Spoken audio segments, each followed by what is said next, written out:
చెప్పండి, ఆడపిల్ల మీద చెయ్యేస్తే ఖచ్చితంగా ఇటువంటివి జరుగుతాయి అనడంలో, అంటే ఆడపిల్ల మీద చెయ్యేశాడు, అతను తనకు తానే చనిపోయాడా లేకపోతే ఇతరత్ర ఏ కోణాలు ఉన్నాయి అన్నది పోలీసులు అయితే దర్యాప్తు చేస్తున్నారు. బట్ శిక్ష మాత్రం ఖచ్చితంగా కూడా ఇక్కడ జస్టిస్ జరిగింది అని మనం భావించవచ్చు కదా. ఖచ్చితంగా న్యాయం జరిగింది. ఈ విషయంలో మీడియా మొత్తం కూడా ఈ అంశానికి సపోర్ట్ చేయాలి. ఎందుకు అంటే ప్రభుత్వం ఒకవేళ ప్రభుత్వమే చేస్తున్నా కూడా దాన్ని మనం అప్రిషియేట్ చేయాల్సి ఉంటుంది. ఎందుకంటే ఒక చిన్న పాప మీద ఆ చిన్న పాప ఆయువు తీశాడు. ఆ పాపను చంపే ముందు ఎంత నరకయాతనకు గురి చేస్తుంటాడు అనేది మనం ఇక్కడ అర్థం చేసుకోవచ్చు. ఆ పాప ఎంత అల్లాడిపోయి ఉంటుంది చూడండి. ఇంకా లోకం తెలియని పసిపాప అతని చేతుల్లో నలిగిపోయి అతను అత్యాచారం చేస్తూ ఉంటే ఎంత అల్లాడిపోయి ఉంటుంది. అత్యాచారం చేసిన తర్వాత నీళ్ల డ్రమ్ములో ముంచి ఊపిరాడకుండా ఆమె ప్రాణం తీశాడు. ఆ సమయంలో ఆ పాప ఆడుకోవాల్సిన పాప, స్కూల్కి వెళ్లాల్సిన పాప, అమ్మ ఒడిలో ఉండాల్సిన పాప ఇంత దారుణంగా అతని చేతిలో నలిగిపోయి ప్రాణం పోతుంటే ఎంత బాధపడిపోయి ఉంటుంది ఒక్కసారి అలా ఊహించండి. ఒక్కసారి విజువలైజ్ చేసుకోండి. అతను గొంతు నులిమి ఏదైతే నీళ్ల డ్రమ్ములో ముంచినప్పుడు రెండు కాళ్ళు కొట్టుకుంటూ మాట అరుస్తూ ఉంటే ఆ మాట బయటికి రాక ఏ రకంగా ఊపిరి పోతున్నప్పుడు అల్లాడిపోతుందని ఒక్కసారి విజువలైజ్ చేసుకోండి. చూస్తున్న జనం కావచ్చు, అక్కడ యాంకర్ గా ఉన్న మీరు కావచ్చు, ఒక ఆడపిల్ల మీరు కూడా. సో ఒక ఆడపిల్లగా మీరు ఒకసారి ఫీల్ అయితే ఆ సిచ్యువేషన్ ఏంటనేది అర్థమవుతుంది. ఎంత బాధాకరమైన అంశం. ఆ పాప ఎంత నరకయాతన అనుభవించింది అనేది మనకు అర్థమవుతూనే ఉంది. విజువలైజ్ చేసుకోమంటున్నాను. నేనేమంటానంటే మనం ఆ సమయంలో పాప అనుభవించిన నరకం ఒక ఆడపిల్లగా మీరు కూడా ఒక్కసారి అర్థం చేసుకుని, ఆడపిల్ల బాధ ఆడపిల్లకి ఎక్కువ తెలుస్తుంది అంటారు. సో మీరు కూడా కన్న తల్లి. సో ఒక బిడ్డను కోల్పోయిన తల్లి ఎంత నరకం అనుభవించి ఉంటుంది. నిన్న ఉదయం నుంచి ఇప్పటి వరకు ఆ పాప తల్లి ఏడుస్తూనే ఉంది. వాడిని మాకు అప్పచెప్పండి అని ఏడుస్తూనే ఉంది. ఆ చేతులతో పెంచి ఉంటుంది ఆ బిడ్డని. నవమాసాలు కని పెంచిన బిడ్డని వాడెవడో ఎత్తుకెళ్ళి రేప్ చేసి చంపితే ఒక మృగంలాగా విరుచుకుపడితే ఏం చేయాలి? ఇప్పుడు ఆ పాపకి గుండె జబ్బు వచ్చి చచ్చిపోయింది అనుకోండి, 4 రోజులు ఏడుస్తారు, మర్చిపోతారు. ఏదైనా పెద్ద జబ్బు వచ్చి చచ్చిపోయింది అనుకోండి, ఇంకా 4 రోజులు ఏడుస్తారు, బాధపడతారు. లేదా యాక్సిడెంట్ అయి చచ్చిపోయింది అనుకోండి, అప్పుడు కూడా 4 రోజులు ఏడుస్తారు, ఆ తర్వాత ఫోటో పెట్టుకుని బాధపడతారు, ఇంకోటి తలుచుకుని బాధపడుతుంటారు. కానీ ఒక కామాంధుడు, ఒక నీచుడు, ఒక దుర్మార్గుడు పాపను ఎత్తుకుపోయి పాపపై అత్యాచారం చేసి, ముక్కు పచ్చలారిన చిన్న పాప మీద అత్యాచారం చేసి, సో ఆ నీళ్ల డ్రమ్ములో ముంచి చంపేశాడని తెలిస్తే ఆ తల్లి గుండె ఎంత అల్లాడిపోయి ఉంటుంది. అందుకని నిన్నటి నుంచి ఆ తల్లి అడుగుతోంది ఇన్స్టెంట్ జడ్జిమెంట్ నాకు కావాలి అని. అందుకని హోంమంత్రి వంగలపూడి అనిత ఆమెతో మాట్లాడారు. నీకు ఖచ్చితంగా న్యాయం చేస్తామని నేను ప్రామిస్ చేశాను. ఆ తర్వాత చంద్రబాబు నాయుడు గారు నేరుగా ఆ తల్లితో మాట్లాడారు. అమ్మా, నీకు నేనున్నాను, నీకు ఖచ్చితంగా న్యాయం చేస్తాను అన్నారు. డిఐజీ కోయ ప్రవీణ్ రాత్రి అక్కడ స్పాట్కి వెళ్ళారు. రాత్రి నుంచి అక్కడే హార్సిడీల్స్ లోనే ఉన్నారని తెలుస్తోంది. సో ఆయన కూడా చెప్పాడు, ఖచ్చితంగా కుటుంబానికి న్యాయం చేస్తాం, కుటుంబం కోరుకున్న విధంగా న్యాయం చేస్తాం, చట్ట ప్రకారం చేస్తామని కూడా చెప్పారు. కానీ ఈలోపే నిందితుడు చెరువులో దూకి ఆత్మహత్య చేసుకుని చచ్చిపోయాడు.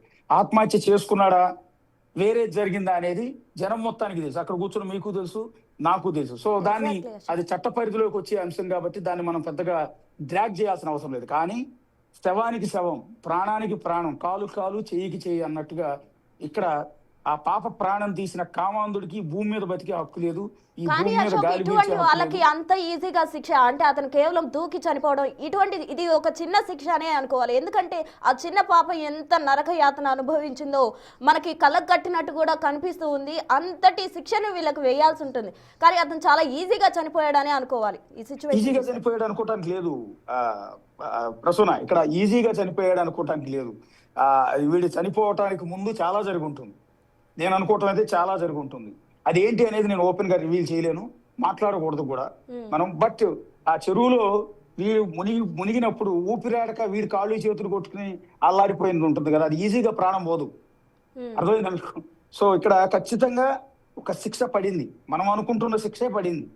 అది ఏంటి అనేది ఓపెన్ గా ఎప్పటికీ కూడా బయటికి రావు. అలాంటివన్నీ కూడా సీక్రెట్ గానే ఉండాలి. వాటిని మనం కూడా ఎక్కువ డ్రాగ్ చేయటం కూడా మంచిది కాదు. కానీ శిక్ష పడింది. ఇలాంటి ఒక ఆడపిల్ల మీద చెయ్యేస్తే ఎవడైనా సరే భయపడాల్సిందే. అక్కడ ముఖ్యమంత్రిగా ఉంది చంద్రబాబు నాయుడు అన్న విషయం గుర్తు పెట్టుకోవాలి. ఆడపిల్ల మీద చెయ్యి కానీ చెయ్యి వనకాలి.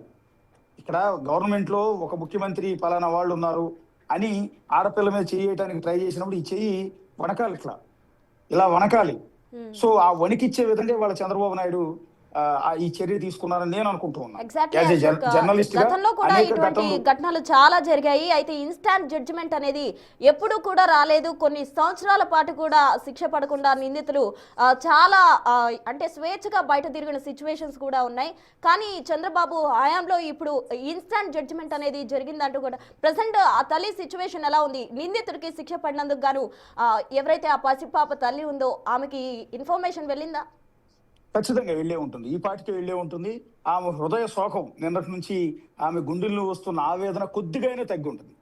నా బిడ్డను చంపిన వాడు కూడా చచ్చాడు, నా బిడ్డ ఆయువు తీసిన వాడు ఆయువు మూడింది అన్న విషయం ఆ తల్లికి తెలిసినప్పుడు ఆ హృదయ వేదన కొంచెమైనా తగ్గి ఉంటుంది. నేను అనుకోవటం అయితే ఒక తల్లిగా ఆ తల్లి ఆవేదన కొంతైనా తగ్గి ఉంటుంది. ఆమె ఏదైతే కోరుకుందో ఇప్పుడు అదే జరిగింది. నిన్న ఉదయం నుంచి ఆ తల్లి నడి రోడ్డు మీద కూర్చుని వాడు ఆ కామాంధుడు కులవర్ధని మాకు అప్పచెప్పండి మేము చూసుకుంటామని ఏదైతే పట్టుబట్టిందో, ఇప్పుడు వాడు చచ్చాడని తెలిసిన తర్వాత ఆ తల్లి కానీ తండ్రి కానీ ఆ ఫ్యామిలీ మెంబర్స్ కానీ సంతోషంలో ఉండి ఉంటారు. ఈ బాధాకరమైన సిచ్యువేషన్ లో కూడా వాడు చచ్చినందుకు సంతోషపడి ఉంటారు. వాళ్ళ ముఖంలో నవ్వు కనపడి ఉంటుంది. నిన్నటి నుంచి కూతురు పోయిందన్న బాధతో ఏడ్చి ఏడ్చి ఏడ్చి అలసిపోయి ఇక కన్నీళ్లు కూడా రాక ఇంకిపోయిన కళ్ళతో దీనంగా ఎదురు చూస్తున్న కుటుంబ సభ్యులు ఆ తల్లి ఇప్పుడు వీడు చచ్చాడని తెలిసిన తర్వాత ఆనందంతో కాసేపు అయినా ఉండి ఉంటుంది. కాసేపు బిడ్డ చనిపోయిన బాధను మర్చిపోయి వీడు చచ్చాడని ఆనందంతో ఆవిడ కొద్దిగానే నవ్వు ఉంటుంది. నవ్వాలి కూడా.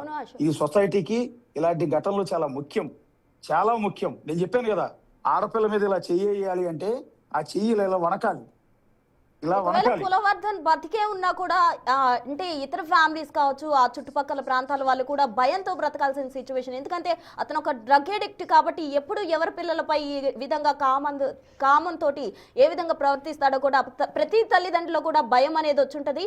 కానీ ఈ కులవర్ధన్కి పడిన శిక్ష మాత్రం ఇంకొకరికి ఇటువంటివి చేయకుండా ఉండేందుకు గాను దోహదపడుతుంది అనుకోవచ్చు. ఏమంటారు? ఖచ్చితంగా వాడికి భూమి మీద బతికే హక్కు లేదు. ఇంకొకటి ఏంటంటే చట్ట ప్రకారం పోలీసులు అరెస్ట్ చేసి కోర్టులో పెట్టారు అనుకున్నాం, 14 రోజులు రిమాండ్, పోక్సో కేసు, 3 నెలల వరకు బెయిల్ రాదు, ఛార్జ్ షీట్ ఫైల్ చేసే వరకు బెయిల్ రాదు. తర్వాత పోక్సో కేసు పెట్టారు, రేప్ కేసు పెట్టారు. ఛార్జ్ షీట్ ఫైల్ చేసిన తర్వాత అయినా ఇతనికి బెయిల్ వస్తుంది. బెయిల్ మీద మళ్ళీ బయటకు వస్తాడు, వాడు దర్జాగా తిరుగుతాడు. నిన్న పాపని రేప్ చేసిన తర్వాత కూడా చుట్టుపక్కల లోకల్స్ ని బెదిరించాడంట. 20 రోజుల్లో బెయిల్ మీద బయటకు వస్తాను, మీ అందరి సంగతి తెలుస్తానని అన్నాడంట. లోకల్స్ చెప్తూ ఉన్నారు. సో ఇలాంటి వాడు రేపొద్దున దర్జాగా మళ్ళీ బయటకు వస్తాడు. లేదా జైల్లో పంపించామనుకోండి రిమాండ్కి, 3 పూట్ల ఇష్టం వచ్చినట్టు తింటాడు. 3 పూట్ల సోనా మసూరి బియ్యంతో రోజు వంకాయ బెండకాయ బీరకాయతో కూరలు వండి పచ్చడి పెరుగన్నంతో పెట్టి వాడిని మేపుతూ ఉంటారు. ఇంట్లో కంటే కూడా మంచి ఫుడ్ దొరుకుతుంది, ఎందుకంటే ఇటు పోరంబోకు, పని పాట ఏమీ లేదు, చిల్లరగా తిరుగుతూ ఉంటాడు. ఆకతాయి తల్లి ఆయాగా పనిచేస్తూ వచ్చే ఏదో 5-6 వేల రూపాయల డబ్బుతో వీడు ఎంజాయ్ చేస్తుంటాడు. మధ్యలో ఏదో గంజాయి వ్యాపారం చేస్తున్నాడు అని చెప్తున్నారు. వీడు ఇంట్లో తినేదానికంటే కూడా జైల్లో ఫుడ్ బాగుంటుంది అసలుకి. రెండోది ఆదివారం కూడా చక్కగా చికెన్ పెడతారు, ఏ శుక్రవారం శనివారం కోడిగుడ్డు కూడా పెడతారు. ఇవన్నీ దొబ్బి తిని ఇంకో 2 కేజీలు కండ పెంచుకుని చక్కగా జైల్లోనే ఎక్సర్సైజ్లు చేస్తూ హ్యాపీగా ఎంజాయ్ చేస్తాడు. సో ఇక్కడ చచ్చిపోయిన పాప తల్లిదండ్రులు ఏడుస్తూనే ఉంటారు ఆ ఫోటో పెట్టుకుని బిడ్డను తలుచుకుంటూ.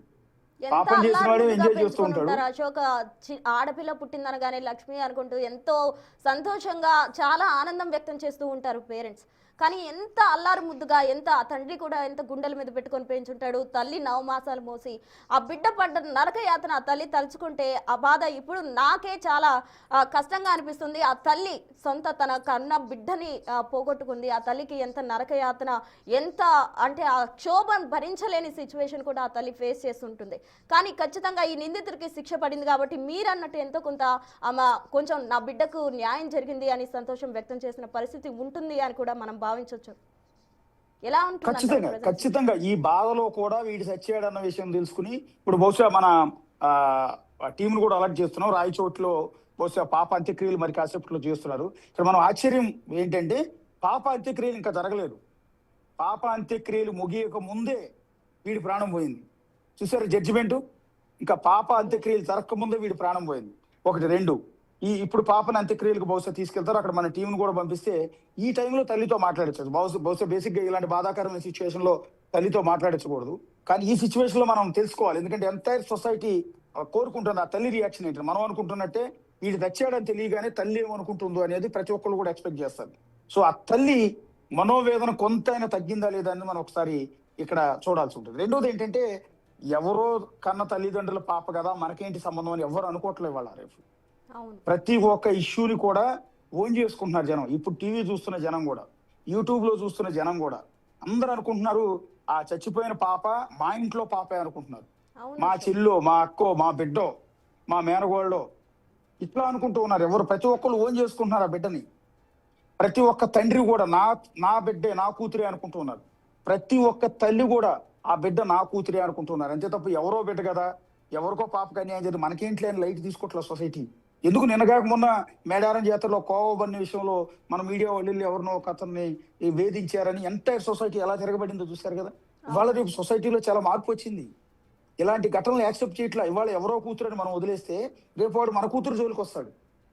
అక్కడ కులవర్ధన ఉన్నాడు, ఇంకో బలవర్ధన ఇక్కడ ఉంటాడు. ఎందుకంటే ప్రతి వీధిలోనే ఇలాంటి కామాంధులు ఉన్నారు.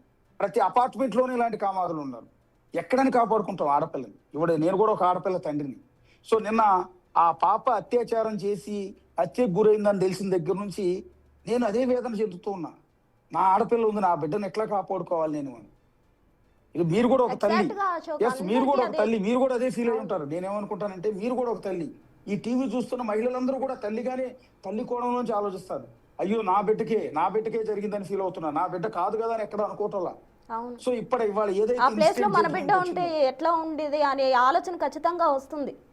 అదే సొసైటీలో వచ్చిన రెవల్యూషన్. చాలా మంది అంటున్నాను ఇలాంటి తప్పుడు వెధవల్ని దుబాయ్ శిక్షలు అమలు చేయాలి, జనాలందరి మధ్యలో నుంచోబెట్టి రాళ్లతో కొట్టి చంపాలి, అవును జనాలందరూ అశోక్. చూస్తూ ఉండగా కాల్చి చంపాలి. రీసెంట్ గా ఒక కంట్రీలో ఒక తప్పు చేస్తే ఒక కుటుంబం మొత్తాన్ని కాల్ చేసిన వ్యక్తిని ఒక పెద్ద స్టేడియంలోకి తీసుకొచ్చి స్టేడియం మధ్యలో కూర్చోబెట్టి వేల మంది జనం చూస్తూ ఉండగా ఇతను కాల్చి చంపిన ఫ్యామిలీలో మిగిలిన ఒకే ఒక బాలుడు ఉంటే ఆ బాలుడికి AK-47 గన్నిచ్చి ఆ గన్నుతో వాడిని షూట్ చేయించాడు.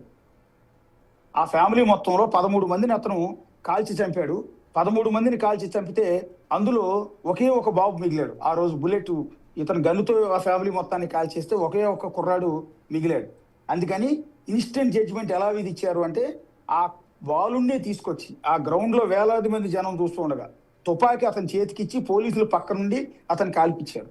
ఇంకొన్ని కేసులు మనం చూస్తాం, బహిరంగంగా ఉరిదీస్తూ ఉంటారు జనం అంతా చూస్తూ ఉండగా. ఎందుకు అవును. అంటే ఇంత కఠినమైన శిక్షలు ఎందుకు అమలు చేస్తారు అంటే ఈ తప్పు ఇంకొకటి చేయాలంటే వనకాలి. ఇప్పుడు ఒక మర్డర్ చేసిన వాడిని అదే రకంగా మర్డర్ చేస్తే ఇంకొకడు మర్డర్ చేయడానికి భయపడతారు. వామ్మో నన్ను చంపేస్తారు రేపొద్దున.